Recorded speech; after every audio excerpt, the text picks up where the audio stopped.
Hi, this is Marina from Darkstar Astrology, bringing you the new moon on June the 15th that falls on 22 Gemini, and that's in Decan 3. Now, I'm really looking forward to this moon because, well, it's personal to me on my ascendant rising, and also just that it really activates so many stars in the Milky Way. It's one of the most stellar zones in the ecliptic. And around this degree, you'll also find Anilam and Mintaka in Orion's belt, the magic Bohemian star Capella in the Mother Goat. And Fact, it's spelt not with an F, it's spelt with a P-H-A-C-T, and that's in the Dove. So the star that's closest to the actual new moon is El Nath, which is found on the tips of the bull's horns. So one of the themes for this new moon is nostalgia, with Ceres making a harmonious aspect to it while Mars is conjunct to the South Node, which looks at the karmic past. There are some very soothing aspects and a chance to let go of past hurts. And now these last two new moons have been quite harsh, pretty harsh, I think, with the bloody pens of Aries, which we had the one before this, the last one, and then Algol, the beheading star of Taurus, being activated with the last moon. Now, this Gemini new moon is really busy, like I said, many possibilities. And you could get poked by the bull's horn, but the rest of the stars will probably protect you if you let them. So, the imagination is very active here. Those touched by the new moon will have a great sense of what is popular and what is about to become big. At the same time, the moon is not particularly strong by dignity, so it has to cope with very many different strategies. So it can bring out two-faced and untrustworthy behavior, but it does not intentionally set out to be duplicitous. It just simply ebbs and flows with the public's moods. The sign of Gemini does flip-flop between positions, and the moon is very changeable emotionally anyway. So the theme is going to be dancing around many different subjects and moods, and this position is thought to be also very psychic because it's so well attuned to the collective consciousness and quick to adapt to changes in the atmosphere. This degree actually is Trump's Sun and North Node. He's had so many moons that have been triggered. I mean, I don't know whether it's just that it's sort of standing out of my mind because I seem to know his chart very well. I don't know why. And then it's like, oh, there's Trump's midheaven, and oh yes, because of Algol. Trump's midheaven was the Algol one. It's just he's got very distinctive stars. You know, you can't forget them when you've got someone with Mars on Regulus rising, and then and now this is his sun. So, you know, like somebody actually wrote a little comment, where is it, on this post, saying, isn't the North Node sun and asteroid Aten, I didn't know someone's looked into his Aten asteroid on the same degree. Just wow. I wonder if some spectacular event is going to happen for him with that moon. No matter what people say about Trump, that's a lot of fiery light on his North Node, destiny in motion. Now, yeah, it's no matter what you say about Trump. He's someone that does inspire such strong reactions. And I mean, I think I wasn't going to say this was on his North Node, because every time I mention his name, people go into some kind of deranged fit and start frothing at the mouth at the mere mention of his name. Like, just by me saying his name means I love him or something. But anyway, and or even if I say something against him, then I get his kind of the Trump MAGA cult getting shirty with me as well. So anyway, the point is, what I mentioned earlier about being able to adapt quickly to different shifts and changes in the atmosphere, you know, that's Trump's sun, and you can see why he's successful, because he can do that. He's very chameleon-like. So the new moon aspects is Moon sextile Ceres, the goddess Ceres, the grain goddess, which really brings two mother archetypes together in a way that's incredibly fertile and nurturing, But there's also a budding urgency and slight desperation about it as well. The mothering can be too cloying, sentimental and smothering at this new moon. And but also this energy does support philanthropists and can attract great wealth as well. It's like the universe will support those who will do right with their fortune. So it's also a very sensuous aspect with an appreciation for the aesthetic and general good taste. But at this time, we could find ourselves feeling quite indulgent, and it will be hard to resist luxury. It also supports history and can be very nostalgic, and family and ancestry are important, as is keeping archives and preserving the past for prosperity. So as I mentioned earlier, Mars is on the South Node, and that fairy tale aspect of Jupiter trine Neptune is still in effect. Jupiter trine Neptune could symbolise courtly love, the kind that was celebrated in medieval times, where troubadours would sing slushy love songs to the married ladies, knights would joust in honour of the queen. But however, these pining wannabe suitors would never ever take it to the physical. So it's all very sweet and innocent and fairy tale, really. Now, the fixed stars, there are so many of them, so I will go through them. Capella is the first one. That's a mercurial influence, and it's one of the Bohemian stars. These potent stars were used in medieval magic and for making talismans. It's a very kind of medieval feel for this moon anyway. Each of these talismans had a precious stone or herb associated with it, and in Capella's case, it's sapphire and thyme. Robson says of Capella that it gives honour, wealth, eminence, renown, a public position of trust, and eminent friends. I don't know if I'll go through all these because you can just read them on the website. But the second one, fact, that's the dove, bringer of good news, another fortunate star as well. Mintaka, the third star in Orion's belt. It's very recognisable in the sky. You know, when you see those, you see them in a little line. They're also the pyramids in Giza kind of shaped like that as well. And Elnath, this is the main one, I think. This is an interesting one because it gives fortune, eminence, and neutrality for good or evil. And since we're in Gemini, the sort of evil, good twin, bad twin theme is here as well. So the stars to me seem to favour, the meaning of them, you'll see, they do seem to favour business success rather than relationships. And Mars on the South Node dominates the actual chart for the new moon. So I think it suggests a release of a karmic tie or a new passion with an old flame, since Mars is slowing down to go retrograde anyway. And with Ceres being in the picture, the difficulties could be tied to an interfering mother-in-law rather than the relationship itself. So it could be triangular relationships as well. So for the new moon healing meditation then, make the gods work for you by immersing yourself in Gemini Decan 3 energy. So if your ascendant, sun, moon, or sun or moon are in the mutable signs in Decan 3, you might find that you have to wear many hats, many different types of hats at this time. So to keep centered and a sense of self, try focused meditation with these objects. So the 10 of Swords to gaze at, oats to eat, honeysuckle to adorn your table. Now, I don't know how to pronounce this. Chrysocolla crystal, which can be also mixed with azurite or malachite, as shown in this illustration, in this photo. Music in the key of D to listen to, sandalwood, lavender and nutmeg essential oils, and a bath. Now, just a side note about the 10 of Swords. It's really not the most brightest card to look at. So because of this, you just might want to regard it as something that you want to weed out in order to plant your new moon seeds. So it's getting rid of a negative.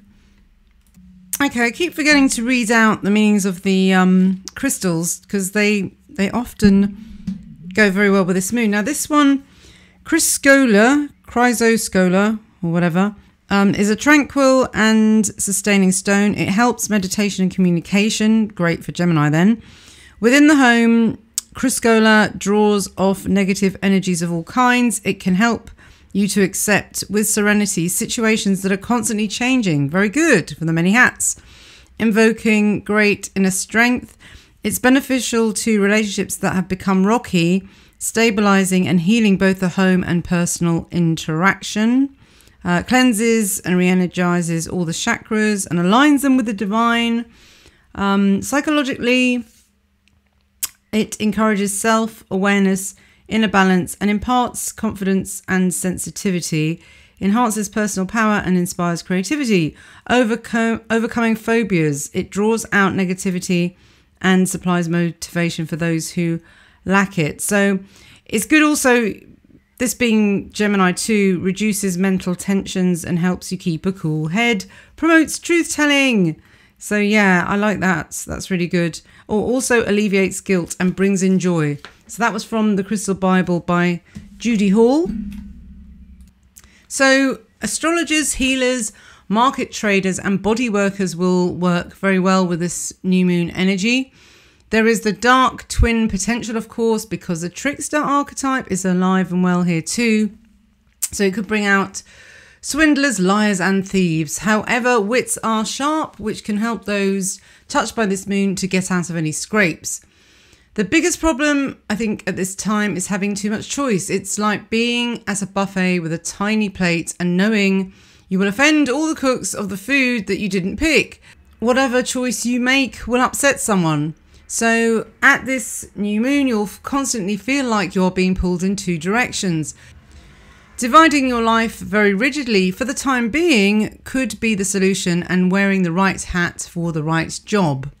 The star El Nath seems to reward very hard work with a very indulgent rest time, as it is such an eminent star despite its spiky position. So if you've been rewarded with some luxury, don't feel guilty about it. You really do deserve it. This new moon in June is mainly about recovering from multitasking in our very busy lives. Nostalgia can be very comforting also, and can take us back to a time when we had fewer responsibilities and led a simpler life. So at this new moon, you may yearn to unknow some of the black-pilled information that you've picked up in recent times.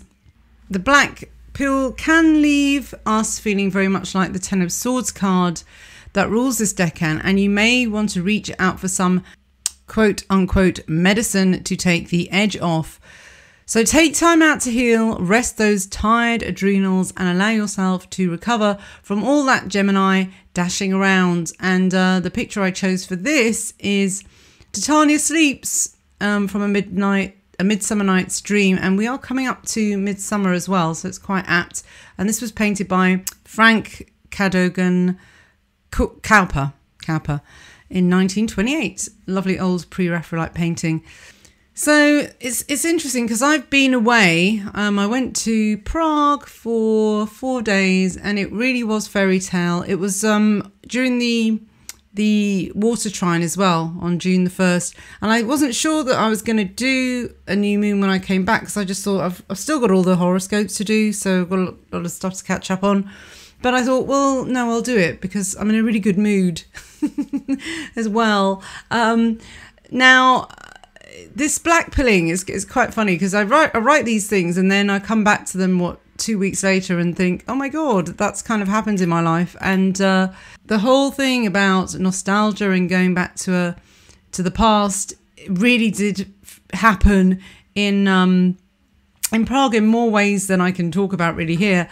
But if anyone knows, Prague as a city is like a one big museum. You know, the whole city is a museum because it didn't get bomb damage in the war, so it's still got all the very old buildings, the bridges. It's absolutely stunning, and there's loads of like Art Nouveau architecture as well. It just felt like stepping into the past, and also it's a very cohesive city in terms of its makeup, in terms of European people in it. It was just so European. Like, you go to Paris and you get a damn shock about what Paris is like. But Prague isn't like that. Prague is the Paris that should be. You know how everyone goes to Paris for a romantic weekend and so many people propose in Paris. But I think Prague is the new Paris, really.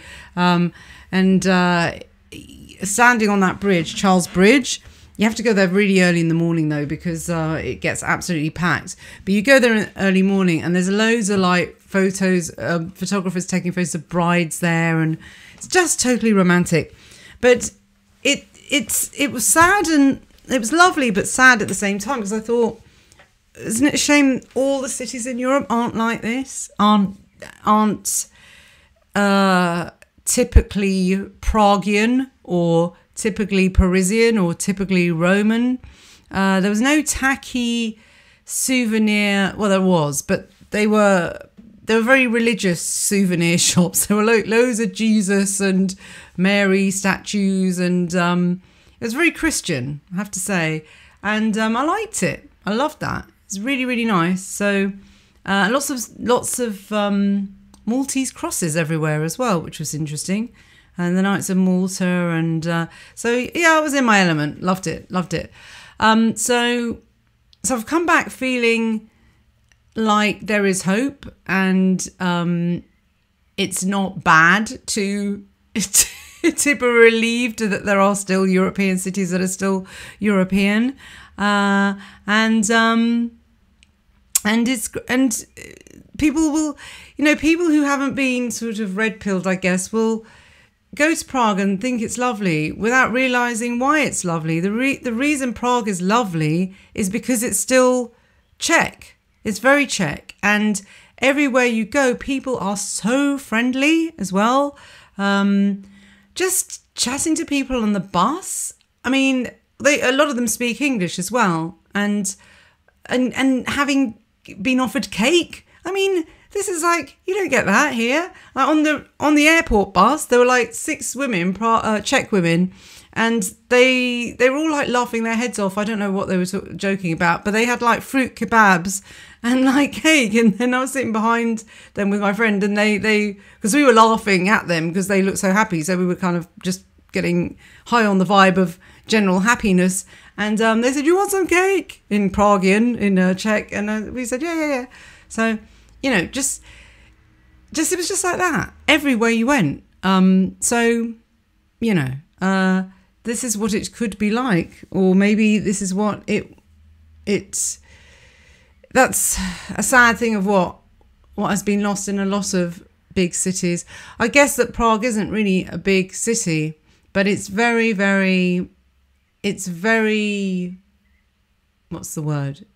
It's very Czech. That's all it is. It's just Prague. So anyway, I don't want to keep going on about Prague, but it was an eye-opener. Another thing, actually, I will go on about as well, is the fact of feeling safe, like really, really safe. And what else? Well, now that I've come back, I've come back to lots of stupid things in the news, and I feel like I've sort of like come out of my fairy tale, and it's like, oh, right. Now, before I went away, also, I did privatize a video that I was a bit worried about in terms of the law in England now, because there's a lot of YouTube about the whole arrest of, can I even say his name? Tommy, you know who he is, Tommy. Yeah, he's been arrested, and for saying names of people who were in this trial, and apparently there was a kind of press shutdown on this trial because you weren't supposed to talk about it because it hasn't finished yet. So I didn't know that. I just thought that even reading names on a list, if the name sounded non-British, then you'd get arrested for breach of the peace. Like, telling the truth can be a breach of the peace. Oh, God. So yeah, I took it down, but I think I'm going to put it back up again because this was just a big scare tactic, and I think it was deliberate as well. I think Tommy I quite like him, but I do think he's being used by the neocon side of the elite, the side of the coin. And I do think he's controlled opposition as well. Because when I saw that March of Freedom and the people giving the speeches there, I think I spoke about this in the last video, it just seemed like it's so controlled opposition now, and they're trying to steer it away from nationalism, really, you know. So and just making it about Islam, which it's not. It's not just about that, and I get very annoyed when it's just about that, because there are other groups involved and there are other injustices involved, and those never get talked about. So it's always the scapegoat becomes Islam all the time. So I don't want to kind of feed into that either. So yes, so that's that thing that happened when I was away. But I called the new moon Sleeping Beauty because it is about taking time out and recover from the overload of information, and trying to really establish, not to get pulled into side issues and missing the real big point, because the real big point isn't getting angry with certain groups of people who are pawns in the game. We need to direct the anger really to the gods who are playing this game of chess, you know, and well, not even direct anger at them, but just to be aware, just get wised up as to the bigger picture. And the main thing that seems to be the thread that runs through all of this is that if you just want to preserve your family and you want to preserve your environment and keep your community together, because that's what it is really. If you just want to preserve that, your habitat, because as an animal, you can't breed without a habitat. So if you just want to do that, that's what's being demonized. And I'm just going to ignore everything else now and just say there is nothing wrong with conserving your habitat and wanting to preserve the demographics within that habitat and have a control on who you let in and who you let out, because people make the place, and we all know this. So, and also resist being pushed into left or right, because that's another thing. Why does family values and natural law and nationalism, why is that deemed as being right wing? It's just, or far right. It's not even right wing. They call it far right when it's not. It could just as easily be far left. Anyway, just as those goose stepping people that begin with N were. You know, I've said this before. It's the word that comes before, that comes after nationalist is socialist. So, and then when the weird thing is that after that happens, then in Russia, their form of socialism was to kind of attack the family as well, or attack religion. That's the thing that happens too. So why is that? Because religion is a form of linking people together and making them strong as well. So, you know, it's destroy the family, destroy religion, make it out to be demonic, and then replace it with another religion. That's it. You know, just replace it with the same thing but in a different form, you know. So there's never no religion. It just has a different mask on, which is very sort of Gemini as well. So so yeah, I think that kind of brings, I haven't got anything else to say because I don't really have much to moan about really this week, and it's got to be done quite quickly, I guess. So I'm going to sort of end it there. And in a couple of weeks, the 2019 horoscopes will be out, and I think the free ones The free 2008 will be out probably by the end of this week. So if you want to check out the rest of the year for free, come to darkstarastrology.com and you'll find them there.